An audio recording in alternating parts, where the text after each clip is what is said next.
comes a moment in a woman's life when the wind no longer sings the same songs. A strange silence arrives, not empty, full of something she cannot name. She lies awake not from worry, but from a stirring deep in her bones. Something unseen is approaching, not chaos, but change, not a storm, but a shift. If you've ever felt like life is quietly rearranging itself behind the scenes, stay with me. There are signs, sacred, soft, and certain, that appear before a divine shift. What if what you're calling confusion is transformation in disguise? What if your stillness is not stagnation, but preparation? Let us walk this path together, slowly, mindfully. Because when a woman is on the edge of divine change, her soul sends signals.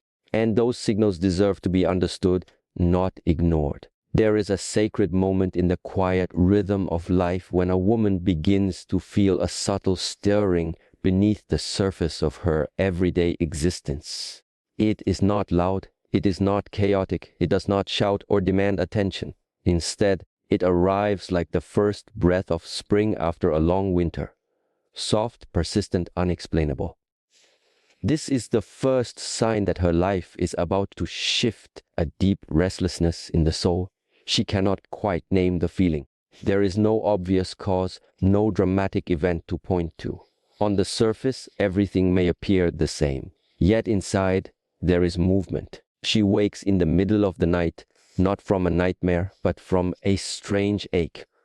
Her spirit stirs. Her thoughts drift toward paths she has not yet walked. What once satisfied her now feels incomplete. She begins to question the life she has built, not with bitterness, but with a quiet inner longing. This restlessness is not an enemy. It is not something to be pushed away, numbed, or silenced. It is the gentle knock of the divine at the door of her heart, asking, "Are you ready?" It is the breath before transformation, the inhale before the leap. The woman may feel confused by it. She may feel as though she is falling out of rhythm with the world around her. But in truth, she is beginning to fall in rhythm with herself. There is an old parable of a lantern maker who spent his life crafting beautiful lamps. He knew the balance of wood and metal, the harmony of design, yet he never lit them. He believed their beauty was in their form, not their flame. One night, during a long winter storm, the village lost its light. The lantern maker sat in the dark, surrounded by his unlit creations. In the silence, he struck a match and lit one. For the first time, he saw not just the shape of his work, but its purpose. The stillness had not been a void, it had been a waiting. So it is with the restlessness in a woman's heart. It is not a flaw, but a signal. It is the soul saying, "You are ready to be lit." Start in daily life. This may appear as a disinterest in the things she once chased. The job that once brought pride now feels hollow. The conversations that once excited her now feel noisy. The achievements that once gave her meaning no longer reach her heart. She is not lazy, nor is she lost. She is simply outgrowing her current skin, like a bird who feels the first twitch in its wings before ever leaping from the nest. Her soul is preparing for something vast. Nature reflects this transformation gently. Before a butterfly breaks free, the caterpillar begins to dissolve. Inside the cocoon, there is no shape, no form, only a formless becoming. From the outside, it appears still, but within, everything is changing. The same is true for her. She is not broken. She is becoming. The philosopher Heraclitus once wrote, "No man ever steps in the same river twice, for it is not the same river, and he is not the same man." And so it is with her restlessness. It is the recognition that she is no longer who she was. She feels it in her breath, her skin, her thoughts. She is not empty. She is clearing space. And once she allows this restlessness to be felt, not judged, not feared, but honored, it leads her to the second sign, sudden withdrawal from noise. There comes a point when the woman who once moved to the rhythm of the world begins to step away from its music. She no longer wishes to be everywhere at once. She no longer hungers for the approval of many. Instead, she begins to move inward. She becomes quiet, still, not because she is hiding, but because she is listening. This withdrawal is not depression, nor is it despair. It is the soul's longing for sacred space. It is the instinct of the deer who steps away from the herd and listens to the wind in the trees. It is the knowing that silence is not emptiness, but the home of answers. There is a tale of a student who asked his master, "Why must we spend so many hours in silence?" The master pointed to a bowl of muddy water. "Let us wait," he said. The student frowned as the minutes passed, but slowly the mud began to settle, the water cleared. "You see," said the master, "when we stop stirring, clarity comes on its own." In stillness, what is essential reveals itself. The modern world worships movement, constant input, endless tasks, ceaseless connection. But the woman who is about to shift begins to reject this. She no longer finds nourishment in noise. She unplugs, she unfollows, she steps back. She no longer speaks just to be heard. She listens not only to others, but to herself. Her breath becomes her compass.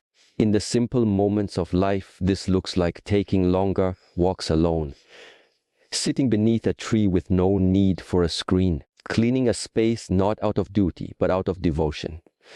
She may spend more time in the morning without checking messages, more time in the evening without filling the silence with noise. Her body, her spirit, craves space to unfold, even in nature. This withdrawal is mirrored. The bear enters the cave not in fear, but in wisdom. The seed buries itself in the earth not to escape, to prepare for bloom. There is a season for retreat, a season for turning inward, a season for quiet becoming. The Tao Te Ching reminds us, silence is a source of great strength. In this silence, she gathers her energy. She realigns her being. She lets go of the false self, the one shaped by expectations, by performance, by constant doing. And in its place, she begins to feel her original self rising. This silence is not a wall. It is a bridge. It is not the end of connection, but the beginning of communion with the divine, with her truth, with life itself. And so, from restlessness to stillness, from longing to listening, she begins her sacred unfolding. The shift does not come all at once. It comes in waves, in sighs, in realizations, in moments that pass unnoticed by the world, but are monumental to the soul.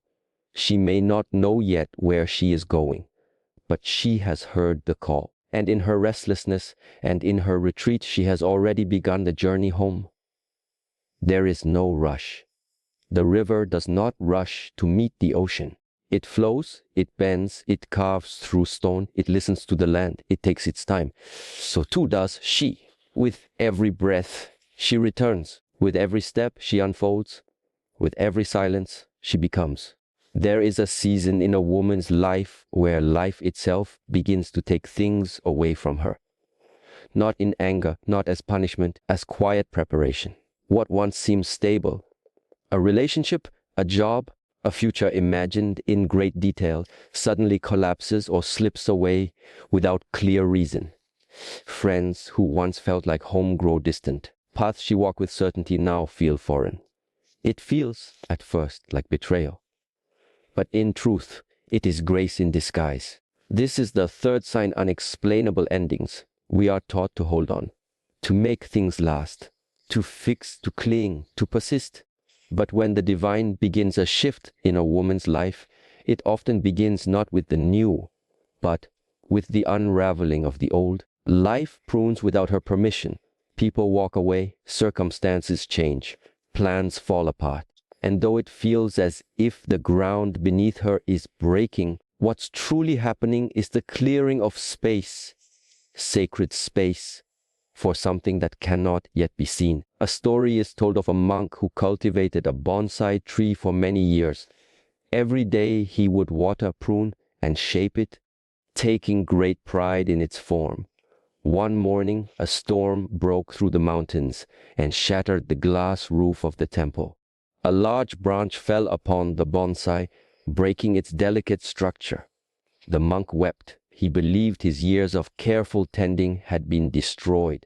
But the next spring, to his surprise, new growth appeared. Wild, free, untamed.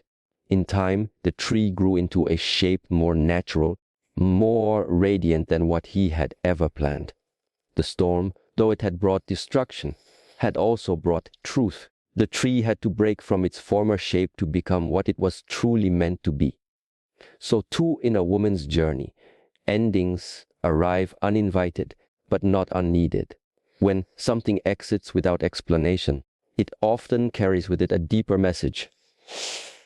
You have outgrown this form. The relationship that once brought comfort now feels confining. The job that once gave her identity now feels hollow. The city she once loved now feels like a cage. And though she may mourn these losses, she must understand the soul cannot expand in a space that no longer fits its truth. In the rhythms of nature, we see this mirrored endlessly. The tree must shed its leaves to survive the winter. The river must carve through rock to find its way to the ocean. Even the moon disappears in its cycle, returning only after it has emptied itself. Endings are not failures. They are rhythms. What the ego sees as loss, the spirit understands as release. In our everyday lives, we may witness a woman standing at the end of a long chapter. Her children may be grown. A long partnership may have come to an end.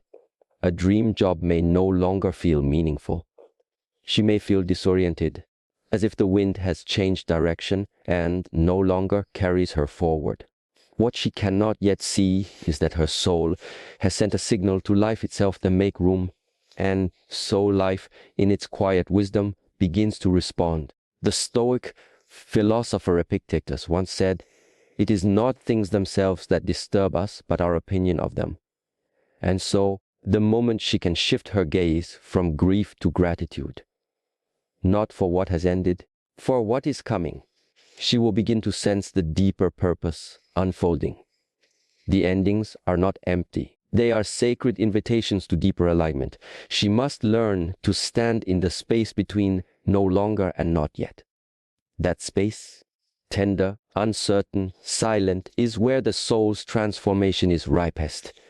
The cocoon looks like death to the caterpillar, but to the butterfly, it was always becoming. And when the dust of these endings begins to settle, something beautiful happens. Her desire for more things, more words, more validation begins to soften. She no longer finds joy in accumulation. She no longer seeks applause.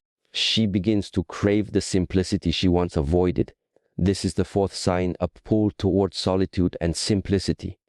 It begins subtly. She begins to clean her space not from compulsion but from reverence. She removes what no longer carries meaning. Her closet, once full, now carries only what breathes ease. Her calendar, once packed, now has sacred gaps. Her conversations become slower, more deliberate. She speaks less, but listens more. She is no longer chasing life. She is meeting it. A Zen master once told a student, "Do not seek to add to yourself. Seek instead to remove." The student, puzzled, asked what he should remove. The master said, "Everything that isn't true." In this removal of noise, clutter, excess, we return to the original self, the one not shaped by society or expectation, but by stillness. Imagine the woman who wakes not to the blare of an alarm, to the soft golden hue of dawn. She lights a candle. She prepares her tea. She stretches in silence, not to become thin or strong, to become present. She no longer wears masks to be accepted. Her presence alone is her truth. She walks slower, but sees more. She carries fewer things, but feels more full. In nature, simplicity reigns. The spider spins its web with perfect geometry. The flower opens when the sun calls it. The eagle soars without effort, following invisible currents. There is no rush, no excess. And this is the wisdom she begins to remember. That life is not meant to be a performance, but a presence. In the world of personal development, there is much said about ambition, achievement, and rising. But few speak of the holy descent.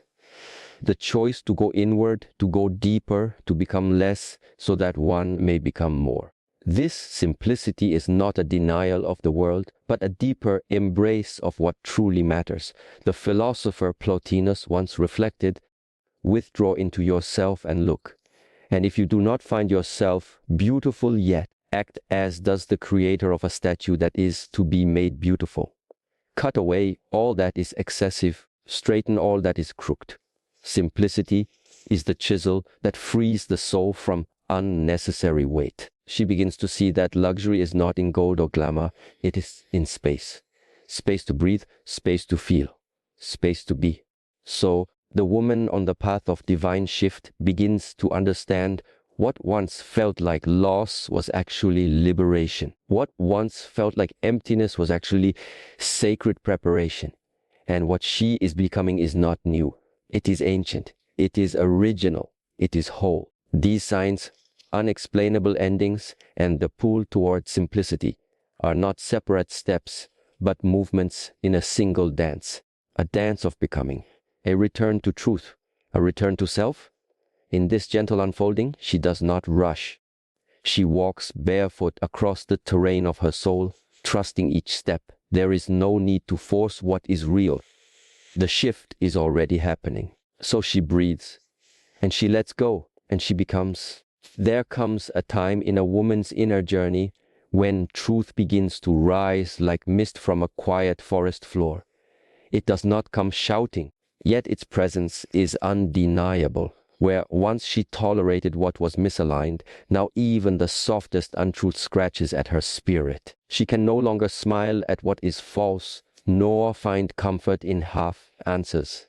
This is the fifth sign, a heightened sensitivity to truth. This sensitivity is not merely intellectual. It lives in the body, in the heart, in the breath. She may find herself inexplicably tired after a conversation filled with pretense.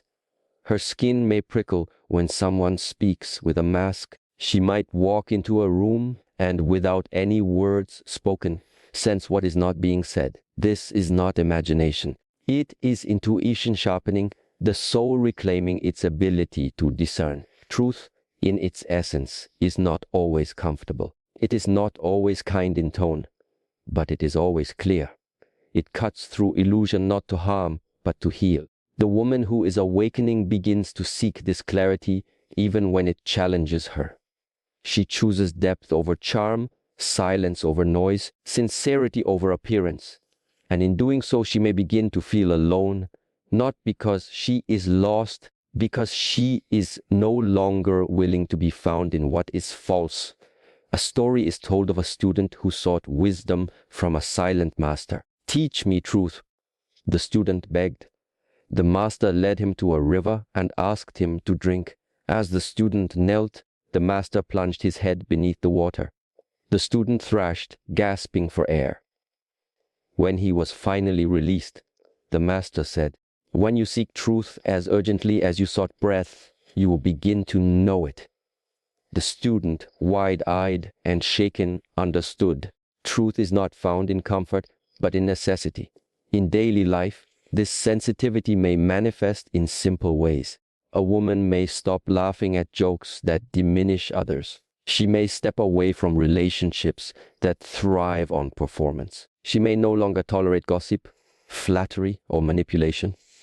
Not out of pride, but out of peace. She does not judge those who live in illusion, but she no longer follows them. Even in nature, truth reveals itself through pattern and presence. The sun does not pretend to be the moon. The river does not try to be the sky. Each element fulfills its purpose without disguise. And so must she. The ancient sage Patanjali once wrote, "When truthfulness is firmly established, all acts result in their desired end." There is profound strength in alignment. When a woman's thoughts, words, and actions all reflect truth, she no longer struggles to be understood. Her presence speaks for her. Her energy becomes clear, her path becomes simpler. Truth is not only about what she rejects, it is also about what she embraces. She begins to speak more honestly, not harshly, but directly. She admits when she is tired, she names her boundaries with grace. She celebrates her joy without apology. In this way, truth becomes not only what she seeks, but what she is. And it is from this clarity that the sixth sign arises, a sacred discipline awakens. As the woman sheds illusions, as she turns inward and towards simplicity, she begins to feel the pull of structure. Not the kind imposed by the world, but the kind whispered by the soul. She begins to rise with intention. She eats not to numb, but to nourish. She moves her body not for aesthetics, but for aliveness. She prays, or meditates, or breathes in silence, not because she has to, because she cannot not. This is not the discipline of rigidity, but of reverence. She is not forcing herself into shape. She is aligning herself with rhythm, with the sacred cadence of life.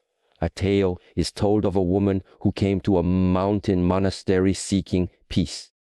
"I am overwhelmed," she said to the elder monk. "I cannot quiet my mind." The monk handed her a small bell and said, "Ring this every morning at dawn and sweep the temple steps. Do this for 90 days and say nothing else." She obeyed. Day after day, she rang the bell, swept the steps, said no words. Slowly, something shifted. Her hands became steady. Her breath deepened. Her mind softened. After 90 days, she returned and bowed deeply.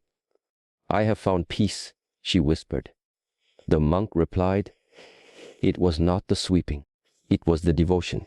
Discipline, sacred, when sacred becomes a gateway to the divine." In the modern world, the word discipline is often misunderstood. It is seen as harsh, as controlling. But in the path of awakening, discipline is a form of love, the love that protects what is sacred.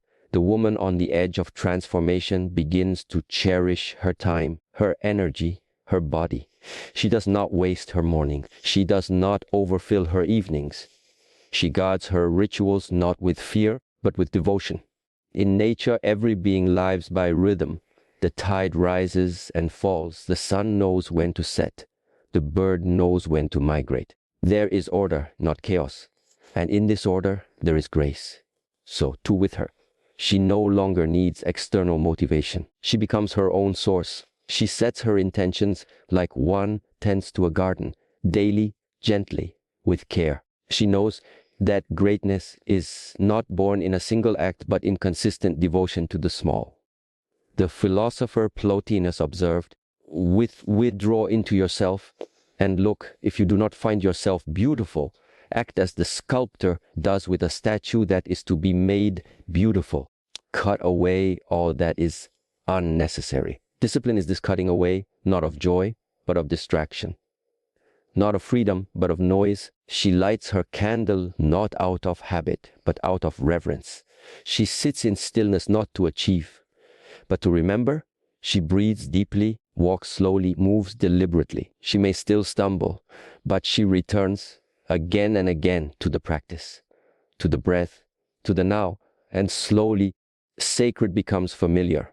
What once felt like effort becomes ease. What once felt like duty becomes desire. Her life becomes not a series of reactions, but a daily offering, each act infused with purpose, each breath a doorway to presence. And thus, woman walking this path of inner shift begins to embody a new way of being. She no longer needs to seek truth. She is truth. She no longer forces discipline. She is discipline. The shift has not only begun, it is complete within her, though still unfolding on the surface. There is no rush in this journey, no finish line, only a quiet returning to what is real, to what is whole, to what is sacred. And in this returning, she finds not only herself, she finds the divine. And so she walks slowly, steadily, sacredly. If you are feeling these signs, you are not breaking, you are blooming. This is not the end. This is the unraveling before the revelation. The breath before the leap, the pause before the breakthrough. Let yourself be reshaped. Let the fire refine you, not consume you. Rewatch this if the winds return. Let it remind you you are not alone in the shift. Your soul knows, your breath remembers. And life is preparing you for something sacred.